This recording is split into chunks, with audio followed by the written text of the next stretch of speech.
Bonjour tout le monde. Alors aujourd'hui, petite vidéo sur comment récupérer un code PIN sur un autoradio.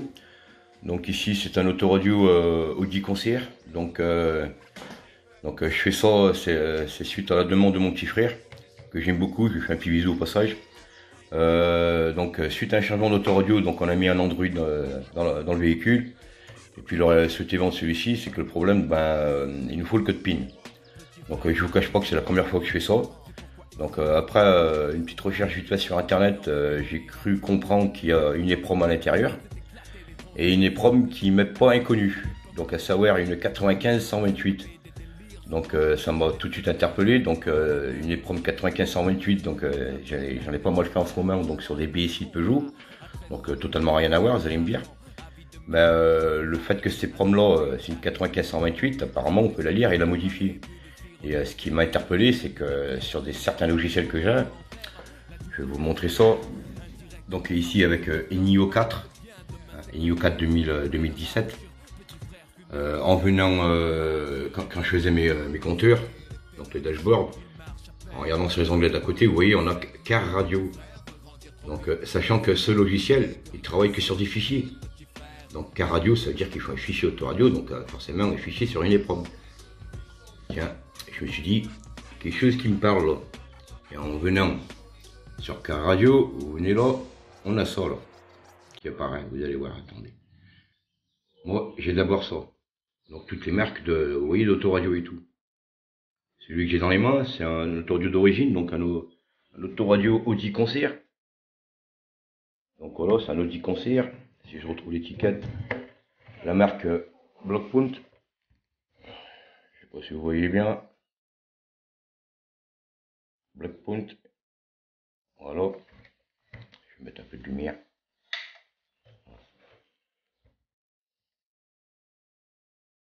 Voilà, c'est un Blackpoint. Donc celui-ci vient d'une TT MK2.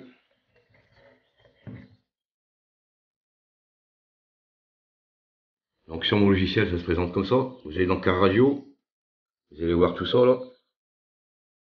Moi j'ai été dans Blockpoint. Donc tout ça, ça me disait rien. Hein.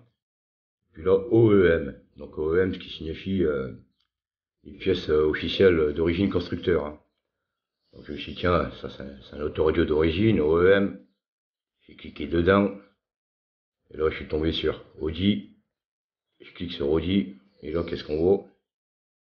On a trois autoradios, on dit. Donc on a le concert de plus, concert plus, avec un code là apparemment 4B, donc suivant les Audi. Audi Symphony 2 plus. Qu'est-ce qu'on voit à côté là? On voit des 95-128. Donc nous, ce qui nous intéresse, c'est de savoir est-ce qu'il y a une EEPROM 95-128 dans cet autoradio là. Sachant que j'y connais rien dans les autoradios. Je vous ai dit, c'est la première fois que je vais faire ça. Donc apparemment, ce que je vais faire, c'est que je vais le démonter. Donc je vais le démonter avec vous. Il faudra pour ça faire sauter le saut de garantie qui est derrière. Donc nous on s'en fout, hein, la voiture elle est de 2008, hein, c'est plus garanti depuis bien longtemps. Donc apparemment à vue d'œil j'ai trouvé que 2 vis pour ouvrir le capot sur le dessus. Donc on va enlever ces 2 vis là, 2 vis Torx.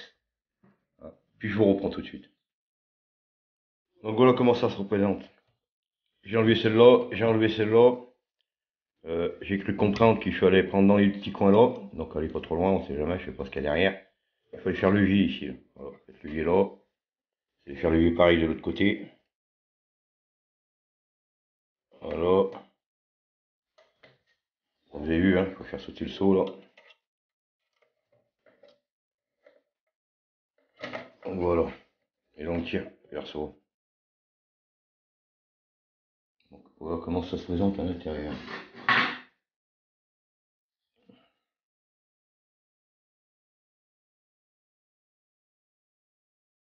Donc là c'est le CD qui tient encore.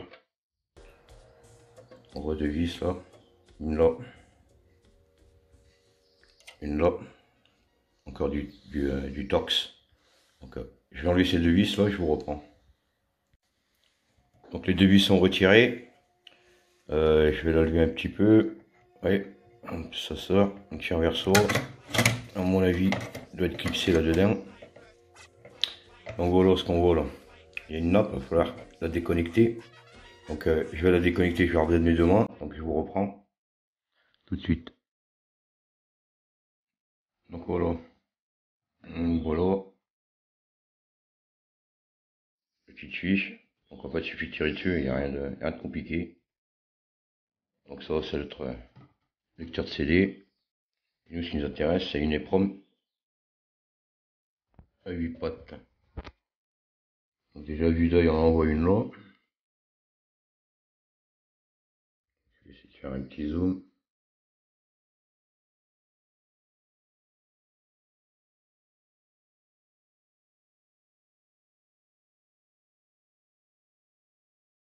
Donc celle-ci là, on voit à côté du condenseur. Voilà. Donc c'est une 8 pattes, mais elle ne me parle pas. Donc c'est pas ça. Ah, je crois que j'ai trouvé. C'est où, cocotte? Alors elle est vers la nappe en bout de nappe. Elle est là. On voit pas très bien sur l'appareil photo. Je vais essayer de me caler un peu mieux. Ça a l'air d'être ça.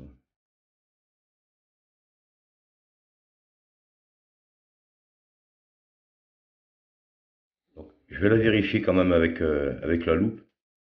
Et pour voir si c'est bien une 95-128. Je vous reprends tout de suite. Donc nous y revoilà. Donc je sais pas si vous voyez là, les proms 95-128. C'est écrit dessus en haut là.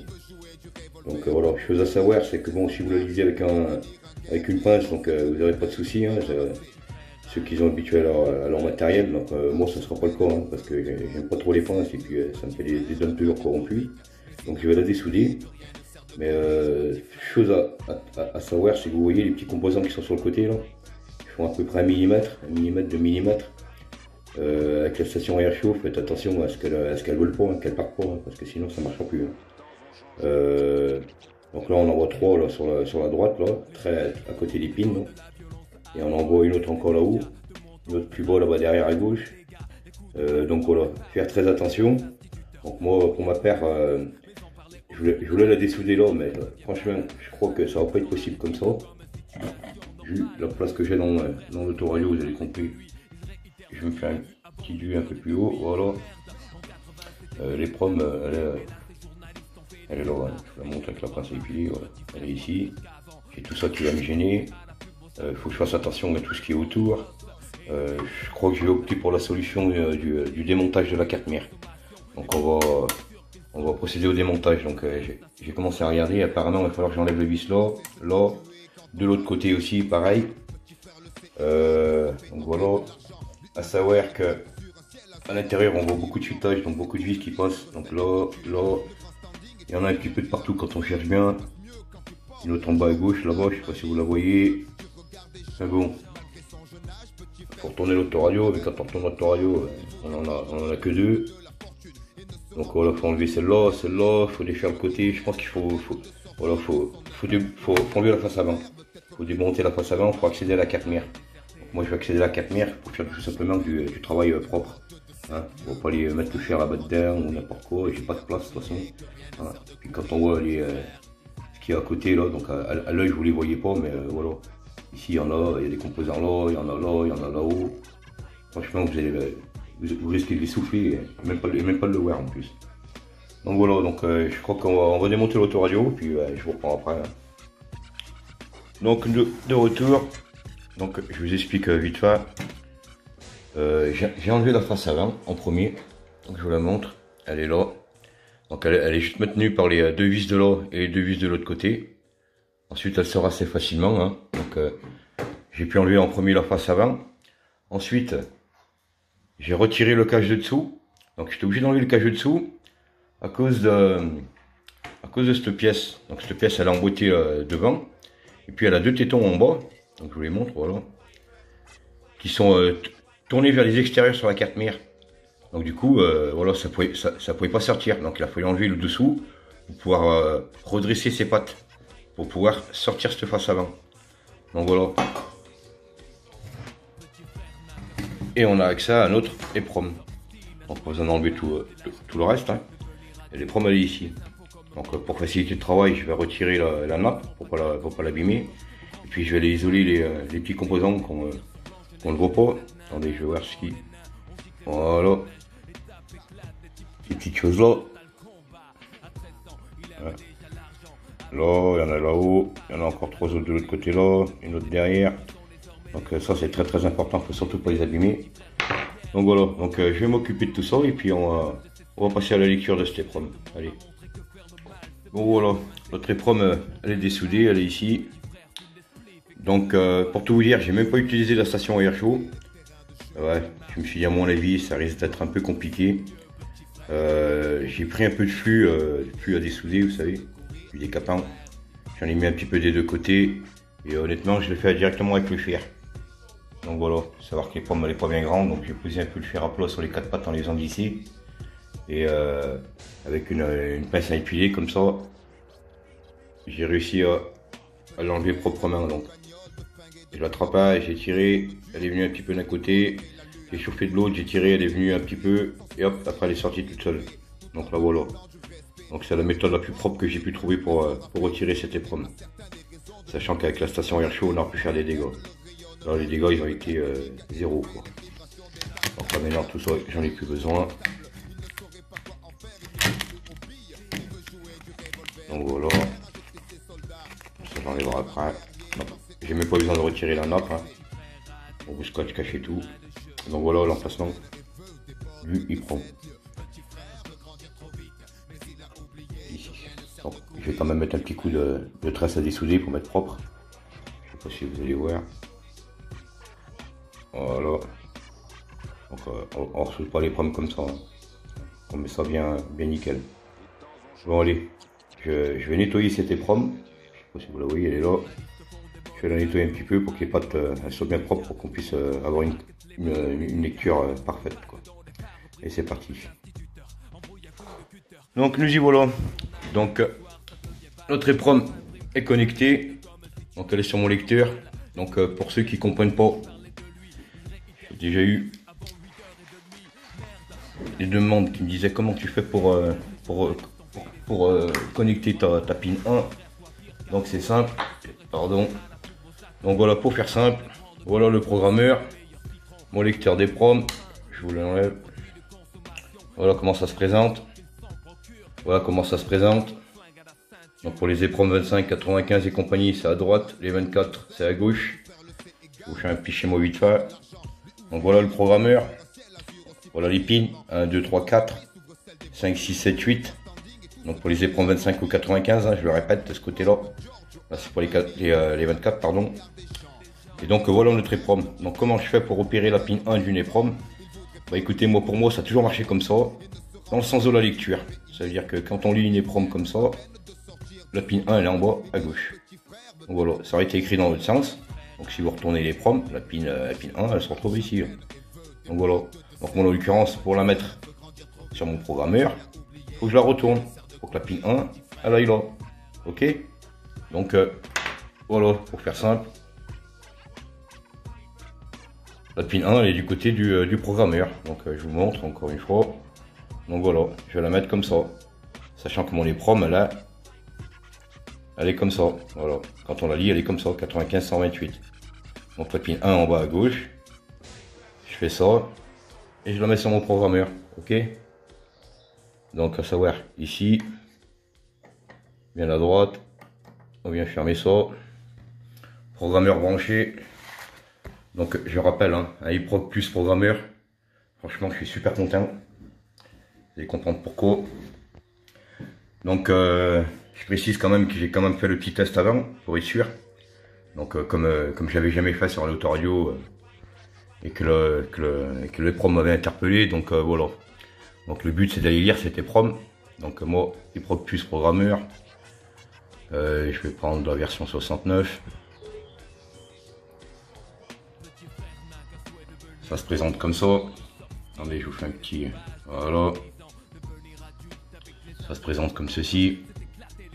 Donc vous vous rappelez qu'avant pour le dashboard, 95-128, elle était là. 25-128 PSA, mais c'est pour du BSI. Donc nous, c'est pas une épreuve de compteur. J'ai regardé dans les trucs radio, donc j'ai pas trouvé chaussures à mon pied. Donc on va lire dans EPROM. On est sur EPROM. Donc nous on a dit une 95-128, donc l'abréviation c'est 25-128. Voilà, une 25-128, donc vous prenez la première là, c'est le fichier là. Vous sélectionnez fichier. Donc on voit le fichier apparaître, 25C128. Donc le programmeur est branché, tout y a. On va aller faire une lecture de cette EPROM. Je fais un read. Donc apparemment ça fonctionne. Pin test OK, reading. Et voilà. Donc là qu'est-ce qu'on voit? Ah c'est bien ça. Et là ce qu'on voit là. 8J, donc on a le numéro de châssis là, du véhicule là. Pas le châssis mais d'où vient l'autoradio. Donc 8J ou 10TT. On voit bien radio concert. On voit pas mal de choses. Là-dedans il y a le code PIN aussi. Mais bon, on va pas s'amuser à le chercher. J'ai vu que j'avais un logiciel pour ça. On va venir là. On va se faire une save. Donc on va se faire une sauvegarde du fichier. Faut qu'on l'enregistre, hein, bien sûr, vous avez compris. Donc nous on va le mettre sur le bureau. Je vais le renommer. Je vais l'appeler Audi. Audi code radio. Voilà. Audi code radio. Donc on enregistre le fichier. On enregistre. Donc voilà. Normalement le EPROM, on n'en a plus besoin. Vu qu'on veut rien modifier sur cette EPROM. Ce qui nous intéresse, c'est d'aller lire le code PIN, vous avez compris. Donc, et je vais prendre mon fameux niveau 4. Que je suis très content parce que franchement, je m'attendais pas à ça. Donc pour une première, je suis heureux. Donc, car radio. C'est la première fois que je fais un codage radio par PC. Donc voilà comment ça se présente. Donc, vous voyez, Blackpoint, on voit les marques du véhicule là. Donc nous, on a dit que c'était un Blackpoint. Hein. C'est un autoradio d'origine, donc un OEM qui provient d'une Audi TT MK2. Donc on a nos fichiers ici. Donc ce qu'on va faire, on va passer sur l'onglet de gauche. Donc on va aller chercher notre fichier, vous avez compris. On va venir là, dans User, donc utilisateur. Cliquez dessus. Indiquez le nom de votre PC, Lorenzo, pour moi. Et vous venez sur Desktop, donc bureau. Sachant que nous on a enregistré le fichier sur le bureau. Alors on va aller chercher le fichier. Il est là. Audi code radio bin, vous voyez. C'est celui qu'on vient de lire. Donc je vais le sélectionner, il est en bleu. On passe à droite. Donc j'ai essayé avec les deux, ces deux là ça fonctionne. Hein. Donc voilà, j'ai cliqué dessus, c'est exactement le même code. Donc voilà. Voilà petit frère ton code. Donc code 0556. Donc voilà, c'est pas très compliqué, mais bon. Bah nous ce qu'il nous reste à faire, c'est il faut le noter ça sur un papier. On va remonter l'autoradio. Et puis ben voilà, il est prêt à vendre. Bon bah voilà. Si tu as aimé cette vidéo, un petit like.